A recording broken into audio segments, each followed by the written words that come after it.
So ito yung bagong sleeper bus ni GV Florida.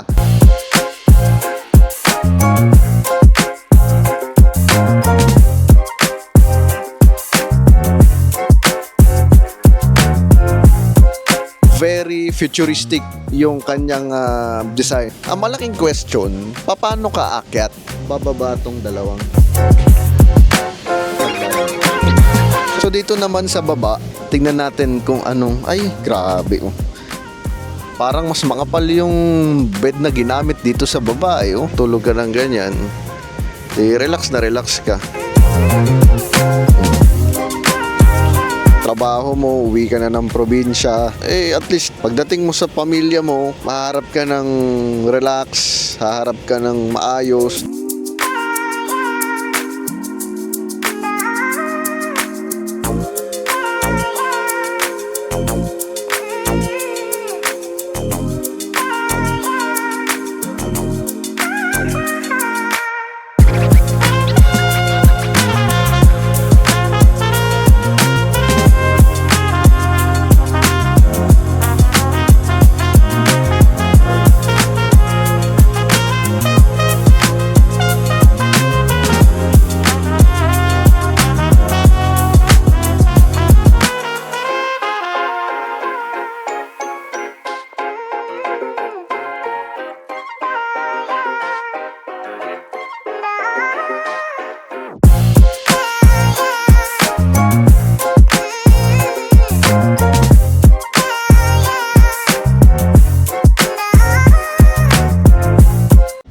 So ito yung bagong sleeper bus ni GV Florida.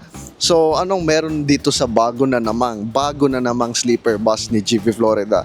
So as you can see, bagong looks, bagong mukha na naman ang meron dito sa sleeper bus ni GV Florida. So kung makikita nyo, anong design yung meron dito sa mukha ni GV Florida. So ito, copy to from Higer V12. So kung nakikita nyo yung mga bagong Higer ngayon dito sa Pilipinas, so kinopya ni GV Florida yung design. Actually nangyari, bumili sila ng molde sa Higer, then headlights bumili sila sa Higer, then yung mismong front mast niya is nirender niya, binago niya pa rin ng konti para hindi naman maging kapareho nung Higer V12. So yun, pero yung body niya ganun pa rin, walang pinagbago. May konting adjustment like yung mga bintana niya naging tinted na. Then yung company pala na ginamit dito is Transport Pro. So yung Transport Pro is may linyang Lawag Sampaloc, kaya naging Transport Pro. So 2 units na ganito ang body na sleeper, babiyahe sa Lawag. Siguro by 1 week babiyahe na rin to. Malapit-lapit na rin, may papel na rin naman kasi ngayon as of now PPDI na lang yung Scania para dito sa kanilang bagong dating na sleeper bus. So final touches na lang. And then, yan, very elegant talaga yung actually very futuristic yung kanyang design. So, yan, yung makikita nyo dito, para siyang robot. 'Di ba? Yung sa totoong Higer, nabubuksan to. So, ito, hindi na. So, talagang molde lang yung kinopya ni Florida rito. Wala nang hiwa-hiwa. Actually, ano yan 1, 2, 3, 4 piece yan na nabubuksan. So ngayon, ang ginawa nila dito, isang molde lang yan. Sarili na nilang molde. Then yung headlight supply from Higer. So yun, dito hindi na nila nilagyan ng pangalang Scania kasi meron ng words dito ng Florida So magiging redundant. Masyadong maraming characters. So nangyari, Florida name, and then logo na lang ng Griffin ng Scania. So very minimalist yung design ni Florida dito. So yun, cyan color for executive sleeper bus. So yun ang kanyang design. So yung compartment niya, ganun pa rin. Maliit kasi binaba yung flooring para lumaki yung height nung kanyang ayan, binaba dito yung flooring para yung height ng ceiling niya sa loob, yung room height niya lumaki. Kasi kung standard yan na hanggang dito, lilit yung height nung kanyang interior. So binaba nila to para mas maging maluwag yung room height. Tingnan natin yung kanyang engine.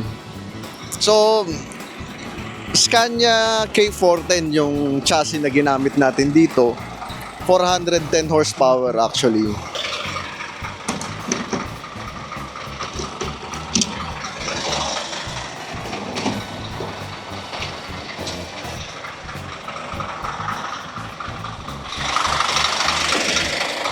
...410 horsepower yung engine na ginamit ng Scania rito. So, pang-anim to na Scania K410 ni GV Florida. Marami pang in-order si GV Florida para dito sa Scania chassis na to.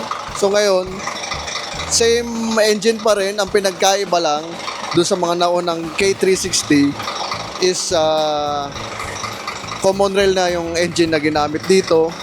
Mas fuel efficient at mas malaki yung horsepower. So, mas capable sa long haul at hilly roads.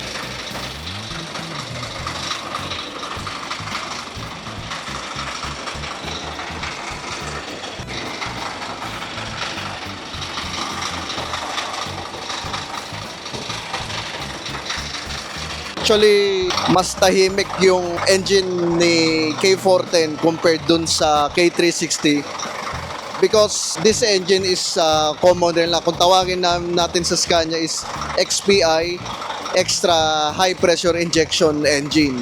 Before kasi direct injection yung mga K360. So ngayon, mas tahimik, mas fuel efficient si Scania K410.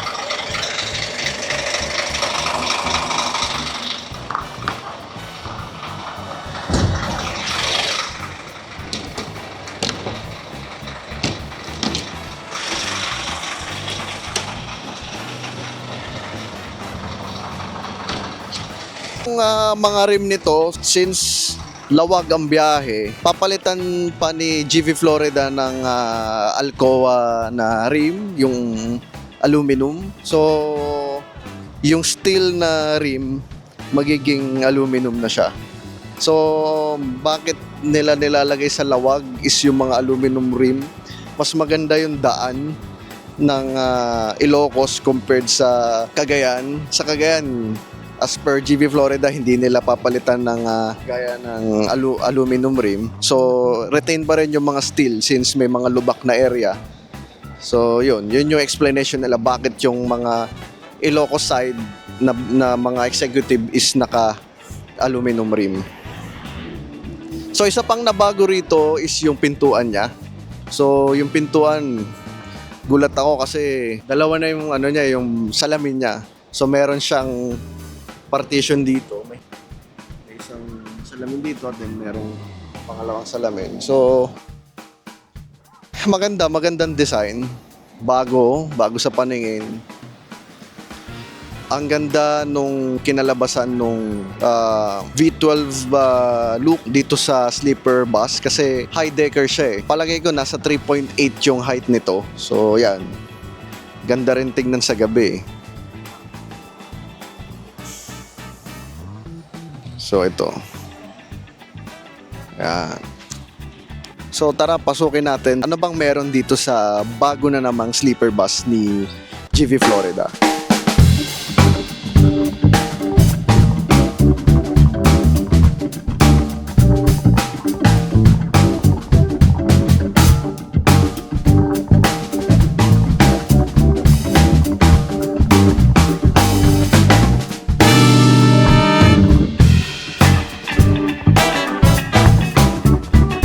So nandito na naman tayo ngayon sa bagong sleeper bus ni GV Florida. So bagong sleeper bus na naman to na nilabas ni GV Florida.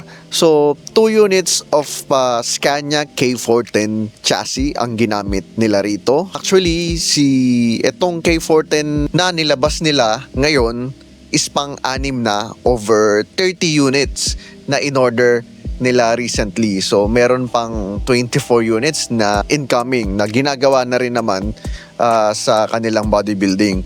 So anong meron na naman dito sa bagong sleeper bus nila? So nothing as usual.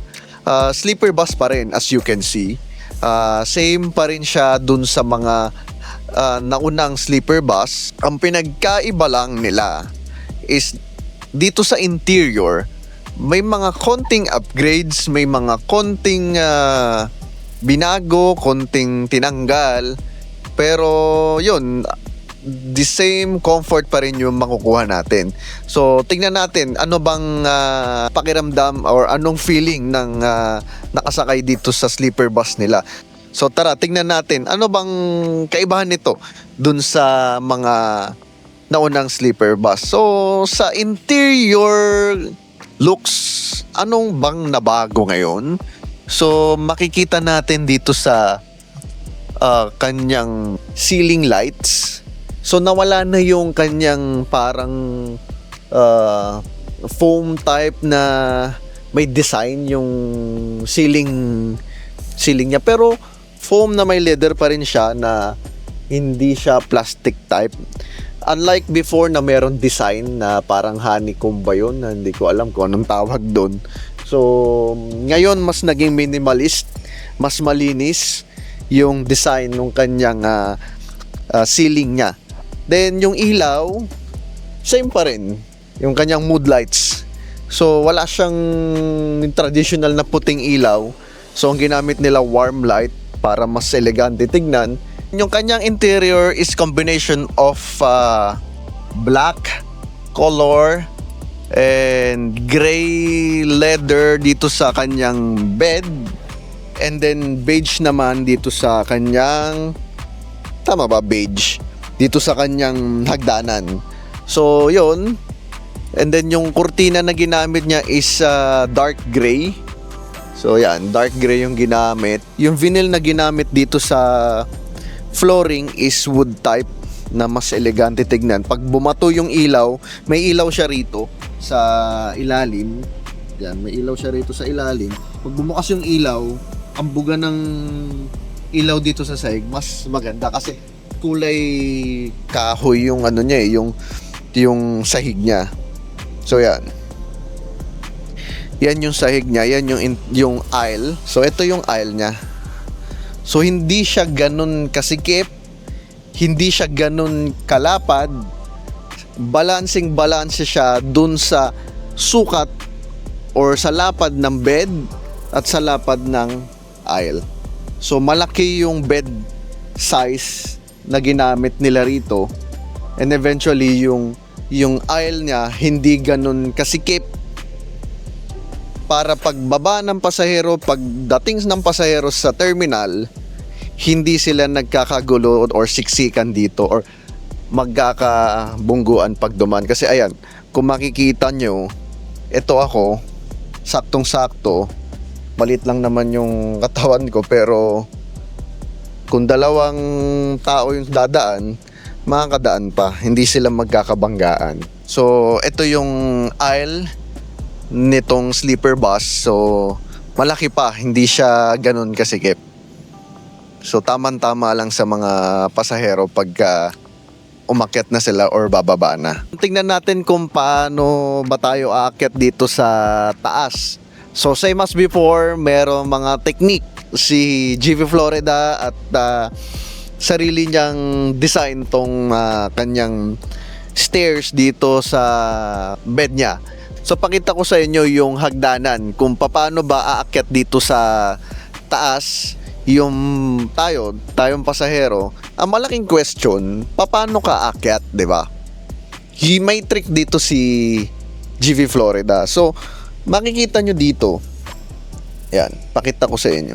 Makikita nyo dito, ito yung pinaka pader papunta dun sa taas. So walang hagdanan. Kung bago ka lang dito sa GV Florida, hindi mo maiisip kung paano nga ba aakyat dito sa taas. So as you can see, sa mga bago lang, paano nga ba ako aakyat? 'Di ba? So merong technique dito si GV Florida. So sariling design ni GV Florida yung ganitong stairs. So unang-una merong switch dito sa taas. So, merong switch ito. Yan. So, ito yung switch nung hagdanan para bumaba yung hagdanan dito sa baba. So, pakita ko sa inyo kung paano bumababa yung hagdanan niya. Pipindutin mo lang tong sa itaas. Yan. Pag pinindot mo yan, bababa tong dalawang hagdanan na to. So unang-una, bago ka umakyat, tanggalin mo muna yung sapatos mo. Ang alam ko may pinoprovide silang plastic para dun sa mga sapatos para hindi naman madumihan yung kanyang mga beds. So, pag nababad mo na yung sapatos mo, lagay mo sa plastic, then aakyat ka na, hawak ka dito sa handle. So, merong handle dito. Then, ayan, very sturdy, matibay. Hindi siya basta-basta na lumulundo. Kasi ang design nito is bakal din, and then may hydraulic type siya na system. So pag akyat mong ganyan, yan, kahit talon-talonan mo siyang ganyan, hindi ka malalaglag. Basta humawa ka lang syempre, di ba? So pag akyat mong ganyan, tumalikod ka doon sa bed. So ayan, kakakyat ka ng ganyan. Para naman isarado tong kanyang bed, pindutin mo ulit to. Pindutin mo ulit tong switch para itong bed niya mas malinis tignan, 'di ba? Unlike dun sa butas, makikita pa nung nasa lower cabin yung paa mo. Mamaya kung may amoy pa yung paa mo, 'di ba? Amoy pa. Wala kang may istorbo dito sa lower cabin. Ang advantage nung stairs na yon is malinis dito sa aisle. Bubuksan mo lang siya para umakyat or bumaba. Pag nakakyat ka na, sarado mo na. Mas malinis yung aisle mo. Walang sagabal, walang kahit na anong. Sariling design ni GV Florida. So pagbababa ka, kailangan tumalikod ka, hindi para hindi ka maaksidente. Yun ang laging tatandaan dito sa pagbaba ng hagdanan. So ayan, hawak ka ulit sa handrail, then dito sa kabila, then ayan. Ganun ang pagbaba niya.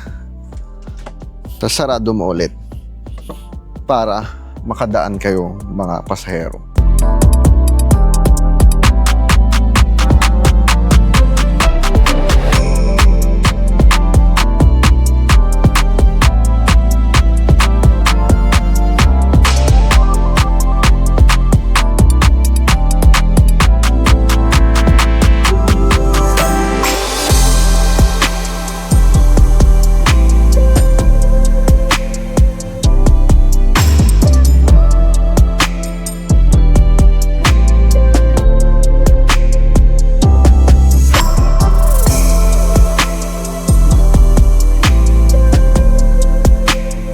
So, ito yung upper cabin nitong sleeper bus ni GV Florida.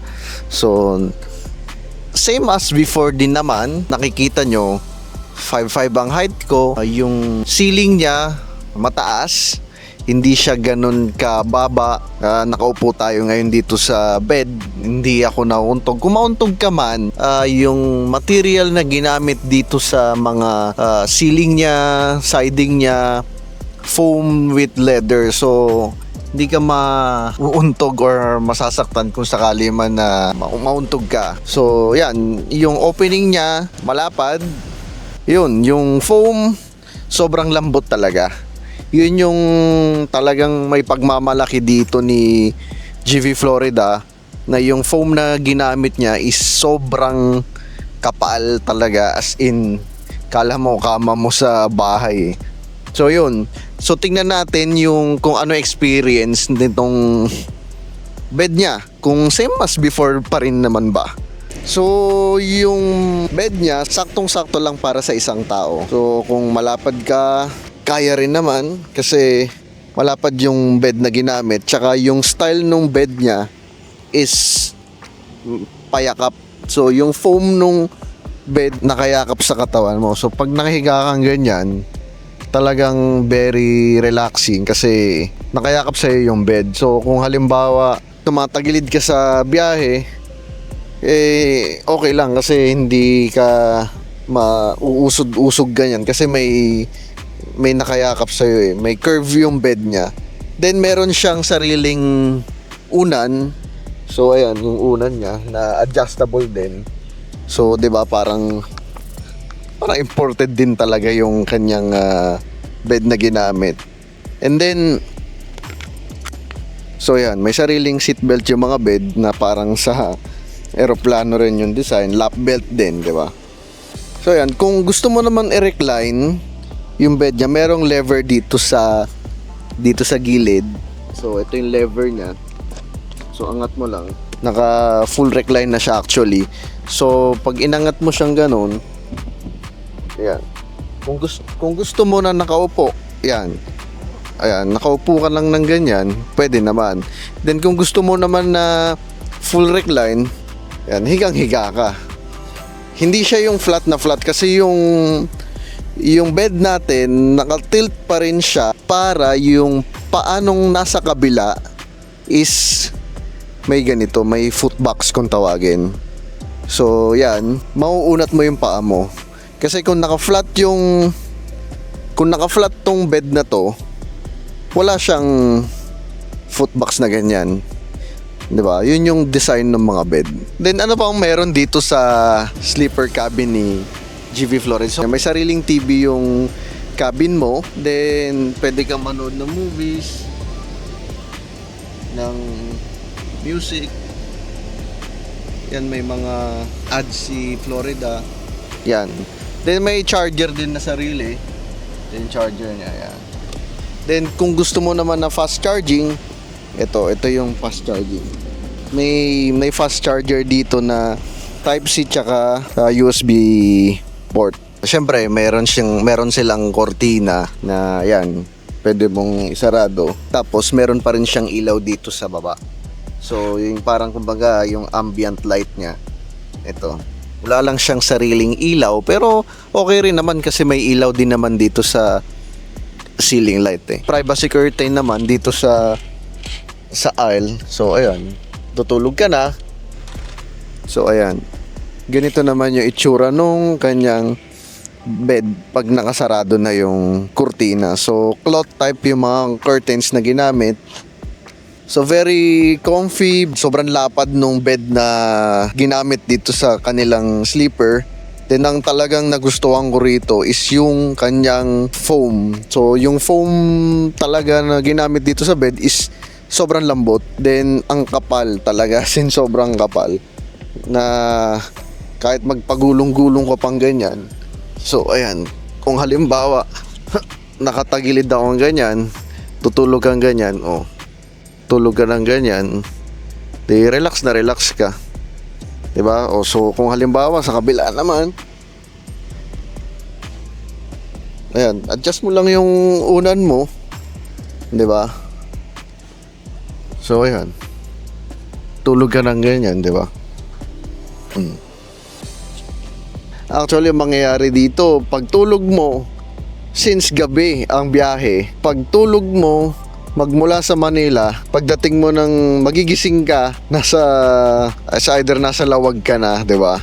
Dire-diretso talaga, iba talaga yung experience dito sa sleeper. Yun yung binabayaran mo dito sa sleeper, yung makatulog ka sa biyahe ng dire-diretso, nang walang istorbo, walang katabi, may privacy, relax na relax ka. Yun yung binabayaran mo. Kahit yun nga, sinasabi nila mahal naman ang pamasahe dyan eh. Pero yun yung comfort, yung riding comfort, yun yung binabayaran mo sa ganitong klaseng bus. So walang kapalit yung relaxation. Magbayad ka ng mahal, at least nakapag-relax ka, hindi ka stress, hindi ka kung galing ka sa trabaho mo, uwi ka na ng probinsya, at least pagdating mo sa pamilya mo, maharap ka ng relax, haharap ka ng maayos, hindi yung haggard ka, yung pagod na pagod yung itsura mo. Para ang style nga rito is para kang para kang sumakay din ng business class na eroplano. Hindi ka man sa ere bumabiyahe, pero at least na experience mo yung business class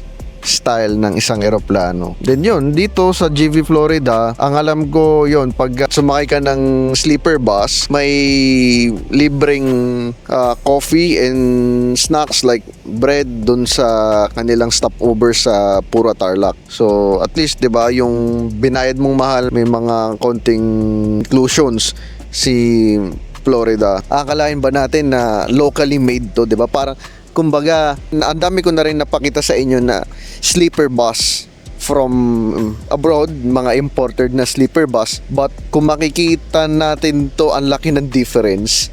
Sobrang laking difference. Although locally built, yes, locally built siya. May mga konting flaws pa, pero in terms of comfort, ang layo. Kasi at least dito, locally built, nagawa ng may-ari kung ano yung talagang ikaw comfort dun sa mga pasahero. Like yan, yung sobrang kapal na foam, wala dun sa ibang mga imported na sleeper bus. Yun yung advantage ng locally built, yung idea na gusto ng isang may-ari talagang maibubuhos dun sa paggawa, unlike kung imported, kung ano lang yung meron, yun lang. Although maganda pa rin siya, ang nangyayari lang kasi dun sa mga imported na sleeper bus, commercialized na siya. Unlike ito, si GV Florida nagpo-provide talaga ng customized bus para sa kanilang suking pasahero. Talagang dinededicate ni GV Florida yung kanyang passion sa bus para makagawa ng ganito kagandang bus para sa kanyang mga suking pasahero. So, tingnan natin kung anong meron dito sa baba. Kung same lang din ba. So, dito naman sa baba, tingnan natin kung anong, ay, grabe. Parang mas makapal yung bed na ginamit dito sa baba. So, ayan, pakita ko sa inyo. So, halos isang dangkal. Isang dangkal yung kapal ng foam. Sobrang kapal talaga. So, ito yung lower cabin. So, ganyan ka elegante tingnan. So, meron kang TV dito, meron kang dagayan ng tubig, then ito yung aircon mo sa taas, then ito yung bed mo, meron kang seatbelt, then nandito sa gilid yung USB port, may cortina, meron din pala tong ilaw actually. Kung halimbawa may gusto kong basahin, ayan, may sarili siyang reading lights. Yan. Then, meron siyang parang lagayan ng something dito. Ayan. So yun lang naman ang meron dito sa kanyang interior. So as you can see, same as before pa rin.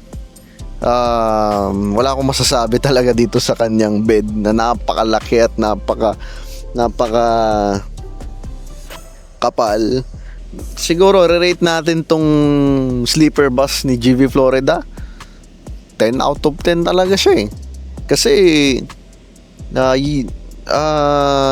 yung kapal ng bed talaga yung pinag-uusapan yung comfort mo talaga So yan, yung CR niya na dun sa likod, yung area ng CR may ilaw para at least hindi madadapa yung mga pasahero.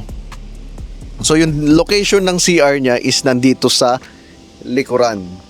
So bakit nilagay nila dito sa likuran? Kasi kalimitan yung CR ng mga bus, 'di ba, nasa gitna. Para yung beds ng sleeper bus is diretso. Walang putol. Yung mga naunang sleeper bus ni GV Florida, ang CR nasa gitna. So napansin nila na parang hindi maging equal yung mga bed size. So ang ginawa nila, nilipat nila dito sa likuran.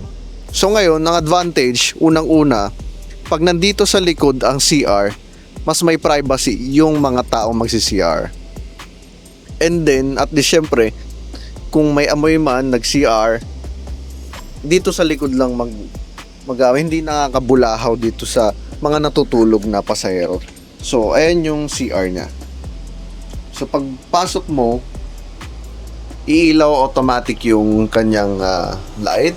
Then, meron siyang salamin. And then, meron siyang sink dito. Then, ito yung pinakang bowl niya. Then, meron siyang sariling bidet. Importante yung bidet sa atin. And then, meron siyang basurahan. Then, dito yung tissue. Nilalagay yung tissue. So, yung height nung CR niya, ako, yun nga, 5'5" yung height ko. Mataas pa, oh. Ayan, mataas pa yun. So, yan. Maganda. So, parang nasa aeroplano rin, di ba? Yan. Yan. Then, punta ka na dun sa harap. Kung saan ka nakapwesto.